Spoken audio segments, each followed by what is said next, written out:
Hola. Esta semana, el mundo entero ha observado cómo distintas ciudades en Estados Unidos se convirtieron en escenarios de marchas pacíficas y protestas y contraprotestas violentas, de enfrentamientos entre civiles y policías, y de saqueos y vandalismo indiscriminado contra empresas tanto grandes como chicas. Todo dentro de una situación ya complicada por el COVID-19. Es una coyuntura que obliga a que se dé un diálogo social con carácter de urgencia en torno a los valores en los que se sustenta el país y lo que significa ser estadounidense. Valores como la libertad de expresión y la igualdad de oportunidades. Porque lo que queda claro es que en pleno siglo XXI en este país aún enfrentamos racismo, discriminación y desigualdad social. Pero Estados Unidos no se encuentra solo ante estos retos. Me ha resultado interesante que muchas de mis amistades en distintos países de Latinoamérica vean la situación como ajena. Expresan indignación por los oprimidos de Estados Unidos, lo que está muy bien, y a la vez presentan una aparente ceguera ante su propio entorno. Y pierden así la oportunidad de analizar cuál es la situación en sus propios países. Me dicen, Úrsula, qué mal lo que pasa en Estados Unidos, el país está fuera de control. ¿O dónde quedó el poderoso líder del mundo? Efectivamente, estamos viendo la pus de una herida que lleva abierta cientos de años. Y a la vez, como yo lo veo, estamos ante la oportunidad de un verdadero proceso de sanación. La única manera de curar algo es atender el origen. Es decir, voluntariamente aplicar nuestra mente y sentidos a observar el origen de estas llagas sociales, para de ahí sostener un diálogo que puede ser emocional e incluso violento en un principio, pero que es la única arma que combate el silencio y la aceptación. Este diálogo entre blancos y negros en Estados Unidos comenzó en el siglo XVII, en 1619, para ser exactos, con la llegada de la primera embarcación de esclavos africanos. Es un diálogo dominado por más de 300 años por la voz del hombre anglo-europeo. Recién en 1954 la población negra estadounidense comenzó a hacer escuchar sus reclamos por una verdadera igualdad que fuera más allá del papel. ¿Qué es igualdad? Tener las mismas oportunidades, los mismos derechos, el mismo estatus, y eso se refleja en representatividad. Hoy alguien comentó que muchos otros grupos en Estados Unidos se hallan rezagados en torno a la representatividad. Y es cierto. Los latinos y las mujeres somos grupos porcentualmente mayoritarios en comparación con la población negra en Estados Unidos. Y sin embargo, ninguno de nosotros ha logrado, por ejemplo, tener a un representante en la presidencia, a diferencia de ellos. Ese es un diálogo pendiente. Pero también entiendo que este momento es uno ganado con esfuerzo por la población negra de este país. Y hay que respetar su espacio. Aún queda mucho por dialogar. Pero la diferencia que veo con Latinoamérica es que por lo general, mientras aquí estamos mirando sin asco nuestras llagas, los latinoamericanos aún no se han sacado las vendas y en ese sentido este proceso podría mostrarles el camino. Hace poco comenté esto en un chat de amigos que tengo en WhatsApp y uno de ellos me dijo, Úrsula, yo no veo que aquí en Perú haya racismo. Y agregó en broma, como me decía un amigo, no podemos ser racistas con los negros porque hay mucho cholo, es decir, muchos indígenas. Por supuesto, remarcó varias veces que era broma. Pero precisamente con el uso de bromas como esta, es que normalizamos el racismo, lo minimizamos. Como dicen, entre broma y broma la verdad se asoma, y este tipo de bromas que giran en torno a razas o racismo, o la imagen de la mujer o el machismo, solidifican estos conceptos, porque hacen parecer que no importan y que no dañan a la sociedad. y esconden lo que son, armas de discriminación. Y no solo se da a través de este tipo de bromas, sino con las historias que nos contamos y compartimos. Los productos sociales como las bromas que nos contamos y el arte que creamos reflejan nuestra realidad, nuestra sociedad. Analicemos un clásico del cine como es El planeta de los simios. De modo superficial es la historia de un astronauta que se encuentra con que el mundo ya no es dominado por humanos, sino por simios. Pero llevada a un siguiente nivel narrativo, la película es una alegoría a las altas tensiones raciales que Estados Unidos vivía a finales de la década de los 60. Un mes después de su estreno, asesinaron al activista y ministro religioso Martin Luther King Jr. Ahora, si profundizamos aún más, vemos que la diferencia racial se presenta como una entre especies diferentes, en este caso, la raza blanca como humana y la raza negra como simios. Una desafortunada comparación usada por siglos por personas racistas y con la que seguimos lidiando al día de hoy.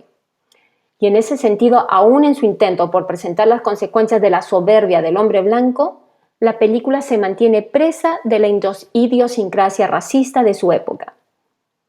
Tenemos al blanquísimo protagonista, el actor Charlton Heston, como el galán y el objeto del deseo de humanas y de simias. ¿Recuerdan a Cira? Y aquí de paso hay un subtexto para la mujer. Heston, siendo astronauta y científico, prefiere emparejarse con una mujer blanca y muda, sin mayor educación, con quien no tiene mucho, sino nada en común, antes de siquiera pensar en una relación romántica con una simia científica como él, con quien intelectualmente y quizá espiritualmente sí tiene mucho en común. Y aquí, por supuesto, hay dos mensajes soterrados. Primero, no importa qué tan brillante o qué tan hermosa sea el alma de una simia o una mujer negra, si seguimos con la analogía, es preferible una mujer blanca, así sea bruta. Y segundo, en torno a la mujer en general, lo más relevante es su apariencia. O si llevamos al tema dentro de las bromas de normalización que hizo el personaje de Charlton Heston, se consiguió a la mujer perfecta, bonita y muda. Como dije, la película responde a la idiosincrasia de su época. Hacía menos de un año que la Corte Superior de Estados Unidos había declarado como legales los matrimonios interraciales. Y la mujer, que hasta ese entonces había sido mayoritariamente ama de casa, recién se estaba incorporando al mercado laboral. La pregunta es, ¿qué tanto hemos avanzado desde entonces? Al observar los contenidos de los programas de televisión, de las series, las películas, las letras de nuestras canciones, ¿qué vemos? ¿Cómo presentamos a la mujer? ¿Quiénes aparecen como los personajes centrales, los protagonistas? ¿Y quiénes como los ayudantes o sirvientes? ¿O quiénes ni siquiera aparecen en la historia? Esos son los invisibles de nuestra sociedad. El racismo es igual al clasismo, al elitismo, al machismo, a la homofobia, en el sentido de que todos son mecanismos de discriminación. Cada uno se aferra a un tipo de diferenciación entre las personas, sea su color de piel o su nivel de ingresos, su nivel de educación o su género o identidad sexual, y se usa esto para crear y justificar el yo versus el tú. En nosotros versus ellos, la supremacía de un grupo frente al otro, sobre el otro. Todas estas formas de discriminación se mantienen vigentes gracias a la institucionalización de los privilegios de un sector de la sociedad. Encontré una organización muy educativa en torno a las interacciones interraciales, específicamente con respecto a personas negras y, digamos, de otras etnias o de otras razas, y que se llama Diversity City LLC, y donde explican las siguientes modalidades de privilegio. Existe el privilegio estructural, que se refleja en a quienes vemos representados en nuestras instituciones, organizaciones e incluso los medios de comunicación y entretenimiento. Existe el privilegio institucional, que enmarca las políticas y procesos que rigen a los gobiernos y a la empresa privada o instituciones privadas, como por ejemplo los lineamientos de crédito de los bancos y a quiénes les dan esos créditos. Está el privilegio cultural, por el cual asumimos como cierto lo que nos han enseñado en los libros, que la cultura y valores predominantes son los europeos, que se presentan además como el ideal y donde las demás culturas y sus valores no se presentan como igual de deseables. Y está el privilegio interpersonal, que se manifiesta a través de las bromas y los chistes o a través de microagresiones, como es decirle a alguien que es guapo o bonita por su raza o para su raza y su tipo. Claro, hay quienes dicen, pero si yo soy muy amable, yo soy amable con todo el mundo, imposible que sea racista o machista o lo que fuera. Pues resulta que eso no es tan cierto. Robin DiAngelo, catedrática estadounidense en temas de privilegios, nos dice que muchas personas del grupo privilegiado asumen la amabilidad como una táctica para enmarcar la interacción con alguien de un grupo no privilegiado o menos privilegiado, forzando por convención social a que esa persona responda con la misma amabilidad. Así la experiencia o el pedido que le hagan no sea de su agrado.